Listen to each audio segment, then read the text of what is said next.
बिस्मिल्लाहिर्रहमानिर्रहीम। अस्सलाम वालेकुम नादरीन, आप यूट्यूब चैनल देख रहे हैं। मैं इमरान खान हूँ। एक बड़ी ख़बर तो ये है कि पाकिस्तान तहरीक इंसाफ ने फ़ैसला किया कि इमरान खान साहब के ख़िलाफ़ गुज़िश्ता 2 दिनों के अंदर जो फ़ैसले आए, जिनमें एक तोशाखाना का और एक साइफ़र का है, ख़ास तौर पे उनकी अहलिया और उनके ख़िलाफ़ जो तोशाखाना का फ़ैसला आया है, उसके बाद उन्होंने ये एलामिया जारी किया कि फ़ौरी तौर पर इसके ख़िलाफ़ आला अदालत के अंदर अपील दायर की जाएगी। अब मैंने आपको पहले बताया कि इन दोनों केसेस के अंदर बहुत सारी गलतियां हैं और बहुत सारे लकूनाज हैं जो इनका ट्रायल हुआ है। बहुत सारी चीज़ें ऐसी हैं जो ट्रायल के अंदर होती हैं, यानी वहाँ पे फाइनल आर्गूमेंट नहीं होने दिए गए जो ज़रूरी होते हैं। 342 का बयान जो है वो इमरान खान साहब का रिकॉर्ड नहीं किया गया, बुशरा बीबी का और दूसरे केस में शाह महमूद कुरैशी का भी रिकॉर्ड नहीं हुआ। इमरान खान साहब के वकला को जरह का हक नहीं दिया गया और बेशुमार ऐसी चीज़ें हैं जो इन केसेस के अंदर मौजूद हैं। जब ये पूरी लिस्ट जाएगी आला अदलिया के सामने तो बहुत जल्दी ये दोनों केसेस हो जाएंगे फारिग। अब ये दो वो केसेस हैं जिनके बारे में क्लेम किया जाता था कि इमरान खान साहब के गले की हड्डी बनेंगे या इमरान खान साहब के लिए प्रॉब्लम क्रिएट करेंगे। तो ये तो बड़े आराम से इमरान खान साहब की जान छूट जाएगी, क्योंकि जो केस ट्रायल कोर्ट जिसके अंदर जो सज़ा दे और वहाँ पे बहुत सारी कमियाँ अगर छूट जाएं तो फिर वो केस हमेशा के लिए कमज़ोर हो जाता है। अब यहाँ पे जितने भी कानूनी माहिरीन हैं उनको लगा ये तो इमरान खान साहब के ऊपर एक बहुत बड़ा एहसान किया गया है, या उन्हें लगा कि ये तो इमरान खान साहब के साथ बड़ी नेकी हो गई है कि जिस तरह के केस से उनको उसी तरह से भोंडे तरीके से वो केस चले और जिस उजलत में, जिस तूफ़ानी रफ्तार के साथ और जिस जल्दबाजी में ये सज़ाएँ सुनाई गई, ये इसी तरह फटाफट हवा में उड़ जाएंगे और आला अदलिया में ये ठहर नहीं पाएंगे। सिर्फ इंसाफ होने की देर है। तो ये तो फैसला कर दिया पाकिस्तान तहरीक इंसाफ ने। और एक बड़ा सवाल और पैदा होता है, एक बड़ी खबर है, मैं आपके साथ अभी शेयर करता हूँ। क्या इमरान खान और तहरीक इंसाफ के साथ जो कुछ हो रहा है वो मैक्सिमम है या इससे ज़्यादा भी हो सकता है? इसके दो पहलू हैं ना। एक तो आप ये देखें कि पहले किसी के साथ ये हुआ। देखिए, पाकिस्तान की तारीख में पॉलिटिकल पार्टीज के साथ बहुत कुछ हुआ है माजी में। फातिमा जिन्ना साहिबा की मिसाल आपके सामने है, नवाज शरीफ, बेनज़ीर भुट्टो, जुल्फ़िकार अली भुट्टो और बहुत सारे लीडर्स पाकिस्तान की तारीख में बहुत कुछ भुगत चुके हैं। लेकिन जब हम बात करते हैं सीनियर लोगों से, खासतौर पे उन लोगों से जिन्होंने ज़ियाउल हक के मार्शल का सामना किया या उन लोगों से जिन्होंने परवेज़ मुशर्रफ के मार्शल का सामना किया, वो लोग ये कहते हैं कि ऐसे हालात मजमूई तौर पे उन पूरे मार्शल के अदवार में भी नहीं थे, या पॉलिटिकल पार्टीज़ ने उस गर्मी को, उस हिद्दत को बर्दाश्त नहीं किया जो पाकिस्तान तहरीक इंसाफ के अकेले हिस्से में आई है। यानी अगर आप वो सारे मजालम भी इकट्ठे करें जो मुख्तलिफ पॉलिटिकल पार्टीज़ के ऊपर होते रहे हैं, तो पाकिस्तान तहरीक इंसाफ ने अकेली उससे कई ज़्यादा बोझ उठाया है। ये तो मैं आपको मादी के हवाले से बात कर रहा था। मिसाल के तौर पे जो गिरफ्तारियां पाकिस्तान तहरीक इंसाफ की हुई हैं, 9 मई का एक इंतहाई अफसोसनाक वाकया हुआ। उसके बाद जिस तरह गिरफ्तारियां हुई तो एक महीने में ही तकरीबन 10,000 गिरफ्तारियां हो गई थी। ये मैं आपको पाकिस्तानी न्यूज़ चैनल्स की रिपोर्ट्स के मुताबिक बता रहा हूँ कि 10,000 के करीब गिरफ्तारियां तो जून तक हो गई थी। और उसके अलावा 9 मई से पहले वाली गिरफ्तारियां अलग हैं, वो भी हज़ारों की तादाद में हैं, बहुत बड़ी तादाद में हैं। और उसके बाद होने वाली गिरफ्तारियां भी अलग हैं। तो शायद ये पाकिस्तान की तारीख में वाहिद सियासी जमात है जिसको सबसे ज़्यादा और बड़ी तादाद में गिरफ्तारियों का सामना करना पड़ा है। इतनी गिरफ्तारियां किसी और पॉलिटिकल पार्टी की पाकिस्तान में नहीं हुई। नंबर 2, गिरफ्तारियों और पेशियों का जो तरीकाकार है वो भी मुख्तलिफ है। यानी हमने शहबाज शरीफ को पेशियों पर देखा कि शहबाज शरीफ अगर मुड़ के देख लेते थे तो DSP की जान निकल जाती थी। मरीम नवाज का कलम गिर जाता था तो पुलिस वाले झुककर उसको उठाकर जो है वो 2 हाथों से पेश करते थे, जैसे कोई अवार्ड दिया जा रहा है उनको। इसी तरह से हमजा शहबाज की एक उंगली के ऊपर पुलिस वाले नाचते थे, वो इधर उंगली करता था वो इधर भाग जाते थे, वो इधर करता था इधर भाग जाते थे। यही रवैया इनका तफ्तीश के दौरान जो है वो तफ्तीशी इदारों के साथ भी हुआ करता था। उस दौर में तफ्तीशी इदारे ये बात बताया करते थे। तो इनकी पेशियां बिल्कुल मुख्तलिफ थी। हुसैन नवाज की आपको याद होगा कि एक फ़ोटो बाहर आ गई थी कि साथ एक टेबल पड़ी हुई है, एक टिश्यू पेपर का डब्बा पड़ा हुआ और एक पानी का बॉटल पड़ा हुआ है। तो कहा गया कि ये तो बहुत बेइज्जती होगी, बड़ी तज़हीक हो गई। तो उन चीज़ों को बहुत बुरा समझा गया उस दौर में। लेकिन इनका कंपैरिजन अगर आप पाकिस्तान तहरीक इंसाफ की गिरफ्तारियों के साथ करें तो आप देखें इनके मुंहों के ऊपर बोरियां चढ़ाकर इनको लाया जाता है, टॉर्चर किया जाता है। ये टॉर्चर भी जिस तरह का पाकिस्तान तहरीक इंसाफ के मुताबिक उनके लोगों के ऊपर हुआ, या जो हमने मीडिया में रिपोर्ट होते हुए देखा, या जो चीज़ें सामने आई सोशल मीडिया के जरिए से, उनके मुताबिक गिरफ्तारियों और पेशियों का तरीकाकार जो है उसमें ज़मीन आसमान का फ़र्क है। एक तरफ फूल फेंकने की इजाज़त दी जाती थी, दूसरी तरफ डंडों के साथ इस्तकबाल होता था। तो ये फ़र्क तो है।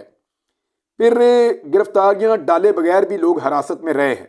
बहुत सारे लोग ऐसे हैं जिनको गिरफ्तार नहीं किया गया लेकिन वो हिरासत में रहे। कुछ लोग वापस आ गए, कुछ लोगों की बाद में गिरफ्तारियां जाहिर की गई। तो ऐसी सूरत हाल भी है। तशद्दुद के वाक़यात हैं, वो बार बार लोग बताते रहे हैं कि हमारे साथ तशद्दुद किया गया है। दूसरा, गाड़ियों को और कीमती घरेलू सामान को भी तोड़ा गया है। ये पहले ऐसा नहीं हुआ। यानी कारकुन गाड़ियां लेकर जाते थे, कारकुनों पे थोड़ा बहुत टॉर्चर धक्कम पेल हो जाती थी, लेकिन जिन गाड़ियों में बैठकर वो आते थे उन गाड़ियों को तोड़ा नहीं जाता था और इस लेवल पे कभी तोड़ फोड़ होती नहीं थी।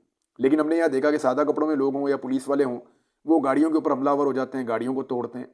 तो ये चीज़ें हमने पहली दफ़ा हमजा शहबाज की वजारत आला में पंजाब के अंदर देखी, जब पंजाब पुलिस ने और दीगर कुछ लोगों ने गाड़ियाँ तोड़ना शुरू कर दी शहरियों की। तो ये मनाजिर देखने के बाद पहली दफ़ा हमने देखे थे, तो गाड़ियाँ तोड़ने का एक नया ट्रेंड हमने देखा, जो हमजा शहबाज ने, जो PMLN ने, पीपल्स पार्टी ने, दूसरी जमातों ने इस ट्रेंड का भी सामना नहीं किया। उसके अलावा हमने देखा कि कीमती घरेलू सामान को भी तोड़ा फोड़ा गया। बहुत सारे घरों में हमने देखा छापे पड़े, हर चीज़ टूट फूट गई। औरतों और बच्चों पर जो टॉर्चर है या तशद्दुद है या सख्ती है, उसके मनाजिर हमने पहली दफ़ा देखे पाकिस्तान में। चादर और चारदीवारी का तकद्दुस पामाल इस बड़े पैमाने के ऊपर, ये भी हमने पहले नहीं देखा था। फिर इसमें जो 9 मई का एक इंतहाई अफसोसनाक सानिया है वो भी हुआ, ये चीज़ें भी हमने पहले नहीं देखी थी। और जिन लोगों से पार्टी छुड़वाई गई वो लोग जब ऑफ द रिकॉर्ड बात करते हैं तो वो बातें कुछ और भी बता रहे होते हैं और बहुत सारी ऐसी इंफॉर्मेशन बताते हैं जिसको सुनने के बाद जो है वो हैरत होती है। फिर कागजात छीनते हुए हमने देखा PMLN से, पीपल्स पार्टी से, मौलाना फजल रहमान से, ANP से, बाकी जमातों से, MKM से कभी कागजात नहीं छीने गए। फिर कागजात जिस बड़े पैमाने पर मुस्तरद हुए ये भी हमने आज तक कभी नहीं देखा किसी भी पार्टी के। तोशा खाना और साइफर केस में इमरान खान साहब को जिस तरह सजा हुई, जिस तरह ये केस चले और जिस तरह ये ट्रायल हुए, और ट्रायल जेल के अंदर, नवाज शरीफ को जेल में ट्रायल नहीं हुआ, वो जेल से निकालकर उनको अदालत में लाया जाता था, लेकिन इमरान खान को जेल से निकालकर अदालत में नहीं लाया जा रहा। उसकी दो वजूहात हैं।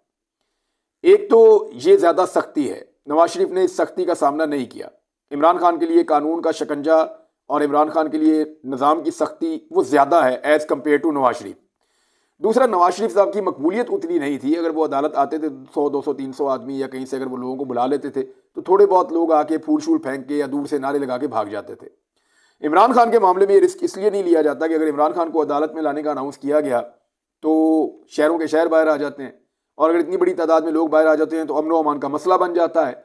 लिहाजा इस वजह से भी इमरान खान साहब की मकबूलियत को देखते हुए उनको अदालत में लाना मुश्किल है। उनका जेल ट्रायल हो रहा है और ये ट्रायल इससे पहले बड़ी सियासी जमातों के लीडर्स ने इस तरह नहीं भुगता। फिर जलसे और जुलूसों पर मुकम्मल पाबंदी है। एक ही शहर में PMLN जलसा करती है, पीपल्स पार्टी जलसा करती है, उनके बैनर पोस्टर लगते हैं, लेकिन पाकिस्तान तहरीक इंसाफ ना जलसा कर सकती है, ना जुलूस कर सकती है, ना रैली कर सकती है, ना बैनर लगा सकती है, ना पोस्टर लगा सकती है। वो जब भी इजाज़त मांगते हैं उनको मना कर दिया जाता है। और जहाँ पे भी पाकिस्तान तहरीक इंसाफ कोई एक्टिविटी अनाउंस करती है तो फौरी तौर पर दफ़ा 144 का नफाज भी कर दिया जाता है और फिर गिरफ्तारियाँ भी होती हैं। फिर पहली मरतबा जो टिकट होल्डर हैं, यानी जो इलेक्शन लड़ रहे हैं, उनके ऊपर छापे मारे जा रहे हैं, उनकी गिरफ्तारियां की जा रही हैं।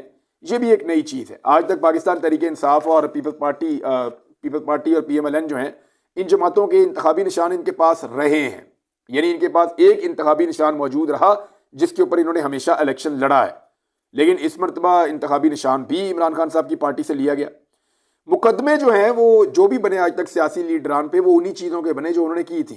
यानी जुल्फ़िकार अली भुट्टो को अगर फांसी भी हुई तो एक ही मुकदमा था और उस मुकदमे का एक ताल्लुक तो बनता था जुल्फ़िकार अली भुट्टो से, गो के फांसी की सज़ा बिल्कुल गलत हुई थी, वो गैर कानूनी थी, गैर आईनी थी, उसके ऊपर पूरा सिस्टम आज तक शर्मिंदा है। हो सकता है सिस्टम कल भी शर्मिंदा हो जो आज कर रहा है, लेकिन जुल्फ़िकार अली भुट्टो के ऊपर मुकदमा बना था। इधर इमरान खान साहब के ऊपर जो मुकदमे बने हैं उनकी तादाद 150 के करीब है मुबैना तौर पर। दूसरी जानिब जो नवाज शरीफ साहब हैं, उनके अपने वही मुकदमे थे जिसका उनको सामना करना था उनके फैमिली के, और आज तक वो उन सवालों के जवाब नहीं दे सके जो सवालात उनके हवाले से उठाए गए थे। टेक्निकल बुनियादों पे उन्होंने अपने आप को निकाला है। सेम किस्म के बयानात, यानी मिलते जुलते बयानात अगर इमरान खान साहब दें तो उनके लिए कानून किसी और तरह का होता है, सलूक किसी और तरह का होता है। वही बयान अगर नवाज शरीफ दें तो सलूक और कानून किसी और तरह का होता है। फजल रहमान दें तो बिल्कुल होता ही नहीं है। मरियम नवाज और नवाज शरीफ साहब, खासतौर पर मरियम नवाज ने अभी एक डिमांड किया है कि पाकिस्तान तहरीक इंसाफ से वो सलूक किया जाए जो दहशतगर्दों के साथ किया जाता है। तो ये तो बात सच है कि दहशत ज़्यादा तो हैं। नवाज शरीफ साहब, मरियम नवाज, फजल रहमान साहब, बाकी पार्टियां इमरान खान से दहशत ज़्यादा तो हैं, क्योंकि उनकी मकबूलियत ज़्यादा है, उनके पीछे लोग ज़्यादा आते हैं। अगर इलेक्शन फेयर एंड फ्री होते हैं तो वो जीत भी जाएंगे इलेक्शन। तो ऐसी सूरत में दहशत फैल जाना ये बड़ा कॉमन फैक्टर है। लेकिन क्या पाकिस्तानियों की बड़ी तादाद इस जमात को दहशतगर्द समझती है? ये तो फेयर एंड फ्री इलेक्शन हो तो तब आपको पता चलेगा। एक और दहशतगर्द करार देने या कलदम करार देने के हवाले से एक बड़ी चीज़ हो रही है। डेवलपमेंट किसी वक्त भी आ सकती है, मैं आपके साथ शेयर कर देता हूँ। उसका रीज़न भी बहुत मुमकिन है क्योंकि ये एक तजवीज़ है। इसके ऊपर अभी इस वक्त गौर किया जा रहा है, बहुत मुमकिन है कि इसको लाया जाए।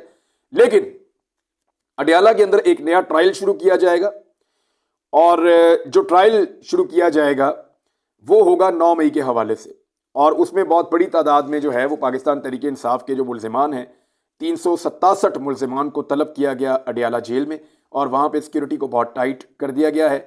और यहाँ पे 9 मई के हवाले से अब ट्रायल किया जाएगा। ये मुकदमात यहाँ पे सुने जाएंगे। अडयाला जेल की जो सिक्योरिटी है उसको हाई अलर्ट कर दिया गया है इन मुकदमात के हवाले से, इनकी वजह से। अब आ जाए मरीम नवाज ने ये क्यों कहा कि दहशतगर्दों जैसा सलूक किया जाए। जो मेरे पास इंफॉर्मेशन आई उसके मुताबिक यह है कि वफाकी हुकूमत और इलेक्शन कमीशन मुबैना तौर पर इस बात के ऊपर गौर कर रहे हैं कि पाकिस्तान तहरीक इंसाफ को कलअदम करार दे दिया जाए फौरी तौर पे, और फिर यह मामला सुप्रीम कोर्ट ऑफ पाकिस्तान के पास भेज दिया जाए। देखिए, कलअदम करार देने का बाकायदा एक कानून मौजूद है, उसका एक तरीकाकार है पाकिस्तान के कानून में, और उसमें दिन लगते हैं, यानी 2-3 हफ्ते का ये प्रोसीजर है, ये फौरी तौर पर हो नहीं सकता। हाँ, लेकिन ये किया जा सकता है, जिसके ऊपर गौर हो रहा है कि वफाकी हुकूमत और इलेक्शन कमीशन मिलकर पाकिस्तान तहरीक इंसाफ को कलअदम करार दें, और ये मौका बन जाता अगर लोग इश्तियाल में आ जाते इमरान खान साहब को सजाएं मिलने की सूरत में। 2 केसेस में इमरान खान साहब को सजाएं हुई हैं, केसेस का सर पांव तो अभी नजर नहीं आ रहा, लेकिन देखने आने वाले दिनों में डिटेल्ड जजमेंट्स आएंगी तो उसकी बुनियाद के ऊपर फिर अपीलें भी हो जाएंगी। लेकिन अगर इश्तियाल आता पब्लिक के अंदर तो हो सकता है ज्यादा आसानी से ये काम किया जा सकता है, जिसके बारे में मैं बात कर रहा हूं। पाकिस्तान तहरीक इंसाफ को कलअदम करार देकर फिर मामला सुप्रीम कोर्ट ऑफ पाकिस्तान को रेफर किया जाएगा, और सिक्योरिटी के नाम के ऊपर पाकिस्तान तहरीक इंसाफ के तमाम कैंप्स जितने भी इलेक्शन वाले दिन लगाए जाए उनको उखाड़ दिया जाए, जितनी मर्जी कार्रवाई की जाए, जिसको मर्जी धर लिया जाए, जहां मर्जी लाठीचार्ज लोगों को रोका जाए, और सिर्फ ये कहा जाए कि जनाब ये इसलिए हो रहा है कि ये कलअदम जमात है, इसको इजाजत नहीं दी जा सकती कि ये खुलेआम पब्लिक के अंदर आकर एक्टिविटीज करे। अब कलअदम जमात करार देने का एक पूरा प्रोसीजर है कानून के अंदर, क्या उसको वायलेट कर दिया जाएगा या कानून के मुताबिक चलेंगे? कानून के मुताबिक चलेंगे तो इलेक्शन निकल जाएगा, और अगर उसको वायलेट करेंगे, एक शॉर्टकट से आएंगे, तो पाकिस्तान तहरीक इंसाफ के लिए मुश्किलात पैदा की जा सकती हैं। तहरीक इंसाफ इसके ऊपर गौर कर रही है और उन्होंने 1-2 तजावीज़ रखी हैं। बहुत मुमकिन है कि जुम्मे तक पाकिस्तान तहरीक इंसाफ एक सरप्राइज दे दे। बहुत मुमकिन है कि जुम्मे वाले दिन तक पाकिस्तान तहरीक इंसाफ एक नया सरप्राइज अनाउंसमेंट करे, और उस अनाउंसमेंट के बाद सूरत हाल बदलना शुरू हो जाए। अभी उसको शेयर नहीं किया जा सकता, लेकिन कुछ और चीज़ें हैं मैं आपके साथ शेयर करता हूँ। अमेरिका के अंदर अब आवाज़ें उठना शुरू हो गई हैं, और व्हाइट हाउस की जो एक ब्रीफिंग होती है, मैथ्यू मिलर अमेरिकी होम डिपार्टमेंट के तर्जुमान हैं, वो ये ब्रीफिंग करते हैं अक्सर, और उनसे जो सवालात किए गए सवालात और जवाबात मैं आपके सामने रख देता हूं ताकि आपको आइडिया हो जाए कि अमेरिका में इस वक्त ये मामला कैसे देखे जा रहे हैं। पाकिस्तान के ऊपर इन्फ्लुएंस तो करता है ना अमेरिका, हमें गलत लगता है, अच्छा नहीं लगता, लेकिन इसके बावजूद जो फैक्ट्स हैं वो आपके साथ मैं शेयर कर देता हूं। सहाफ़ी ने सवाल किया मैथ्यू मिलर से कि जो कुछ पाकिस्तान में हुआ इमरान खान के बारे में और जिस तरह की सूरत हाल है, इस बारे में आपको इस बारे में कुछ कहना है? क्या ये जो कुछ हुआ जमहूरियत के मुताबिक है? ये सवाल पूछा सहाफ़ी ने। इसका जवाब जो है वो इमरान खान साहब के हवाले से मैथ्यू मिलर ने ये दिया, ये कानूनी मामला है, पाकिस्तानी अदालतों के लिए है, और हम देख रहे हैं साबिका वज़ीर आज़म के खिलाफ जो मुकदमात हैं, लेकिन हम इसकी सज़ा के ऊपर कोई तबसरा नहीं करते। और हम पहले भी ये कह चुके हैं, मुस्तकिल तौर पे हम पाकिस्तान में जमहूरी उसूलों, इंसानी हुकूक और कानून के एहतराम की बात करते हैं, जैसा कि हम दुनिया भर में करते हैं। ख़ास तौर पर इमरान खान पर केसेस पाकिस्तानी अदालतों का मामला है, ये कहा मैथ्यू मिलर ने। मामला यहां से शुरू होता है कि दूसरे सहाफ़ी ने जब सवाल किया, दूसरे सहाफ़ी ने पूछा कि इमरान खान के बारे में आप क्या कहेंगे, जब आप ये देखते हैं कि तमाम तर हुकूमती इदारे और दीगर लोग पाकिस्तान में अहम सियासी शख्सियात के पीछे पड़ गए हैं, इलेक्शन से पहले और ताकत से उसको बाहर रखने की कोशिश की जा रही है। क्या आप नहीं समझते कि ऐसी तकनीकें या इस तरह के टैक्टिक्स जो है वो पाकिस्तान में जमहूरी ढांचे में शगाफ पैदा कर देंगे या जमहूरियत को नुकसान पहुंचाएंगे? इस पे मैथ्यू मिलर ने कहा कि साबका वज़ीर आज़म के जो मुकदमात हैं ये कानूनी मामला है, हम कानूनी मामले के एतबार से पाकिस्तानी अदालतों के ऊपर भरोसा करते हैं या उनको चाहते हैं कि वो इस मामले को देखें, लेकिन बेशक हम चाहते हैं कि जमहूरी अमल ऐसे तरीके से जारी रहे जो तमाम पार्टियों के लिए वसी हिस्सादारी की इजाज़त दे, यानी तमाम पार्टियों को खुलकर जमहूरी अमल के अंदर हिस्सा लेने की इजाज़त होनी चाहिए और जमहूरी उसूलों का एहतराम होना चाहिए। हम किसी एक के मौक़िफ़ के हामी नहीं हैं। कुछ चीज़ों को उन्होंने कहा पाकिस्तान के अंदरूनी मामलात में फिर उनका मुदाखलत नहीं करते, फिर उन्होंने कहा हम चाहते हैं कि आज़ाद, मुनसिफाना और खुला जमहूरी अमल पाकिस्तान के अंदर हो। लेकिन जब बात कानूनी मामलात की होती है तो ये मामला पाकिस्तानी अदालतों का है। अब ये बात उन्होंने दूसरी मरतबा सवाल के जवाब में की। सवाल तीसरी मरतबा होता है। तीसरे सहाफ़ी ये कहते हैं कि पाकिस्तान में 8 या 9 दिनों के अंदर इलेक्शन आ रहा है। क्या आप समझते हैं कि जब इस मौके पर सजा होगी तो ये इलेक्शन आज़ाद और मुनसिफाना होगा? मैथ्यू मिलर ने इसका जवाब ये दिया कि हम ज़रूर चाहते हैं कि पाकिस्तान में आज़ादाना और शफाफ और मुनसिफाना इलेक्शन हो, और इस सारे मामले को हम देख रहे हैं, जो एक टिपिकल अमेरिकन आंसर होता है। लेकिन ये चौथा सवाल जो है ना, ये बहुत अहम है। ये इस हवाले से आखिरी सवाल था। सहाफ़ी ने कहा कि आपने कहा कि ये पाकिस्तानी अदालतों का मामला है, लेकिन जब बात आती है वेनेजुएला की तो ये एक सियासी मामला हो जाता है। यानी आपका मौक़िफ़ पाकिस्तान के हवाले से कुछ और है, वेनेजुएला के हवाले से कुछ और है। लगता है कि जो वेनेजुएला की अदालतों के बारे में आप कहते हैं तो वहाँ पे आप और तरह के एलिगेशन लगाते हैं, और तरह की बात करते हैं। वहाँ पे आप कहते हैं कि अदालतें जो हैं वो अंगूठे के नीचे है या दबाव के अंदर है, वहाँ पे ये काम कर रही हैं, और कैंगरू अदालतें हैं, कैंगरू कोर्ट्स आप करार देते हैं उन अदालतों को। लेकिन पाकिस्तान में मुकदमा चलाया जाता है, इमरान खान के वकला अदालत के बाहर रखे जाते हैं, अंदर सजा सुनाई दी जाती है। ये वो सारे लकूनाज या जो एक ट्रायल का हिस्सा होते हैं, जो वहाँ गलतियाँ हुई उनकी निशानदेही करने के बाद उन्होंने कहा कि वहाँ पर भी इसी तरह हो रहा है और बहुत अजीब तरीके से इमरान खान साहब को सजा दी गई है। तो वेनेजुएला में एक मामला आपको सियासी नौयत का लगता है और आपको लगता है अदालतों में दबाव डाला जा रहा है, लेकिन जब पाकिस्तान के बारे में यह मामला आता है तो आप कहते हैं कि पाकिस्तानी अदालतों का अंदरूनी मामला है। तो इसके ऊपर मैथ्यू मिलर ने कहा, देखें ये दोनों मुख्तलिफ सूरत-ए-हाल हैं और हमने अभी तक पाकिस्तानी कानूनी अमल के हवाले से हम इस नतीजे पर नहीं पहुंचे जो हम वेनेजुएला के हवाले से पहुंचे हैं।